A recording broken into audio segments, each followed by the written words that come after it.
Kung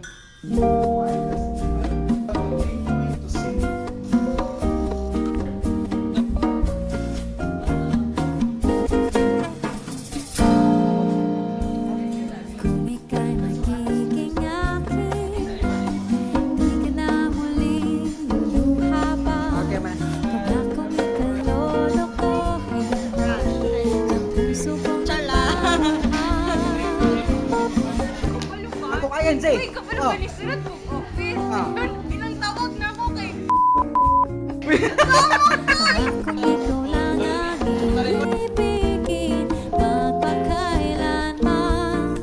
Currently on my way to the lab and the keys are with me at the moment.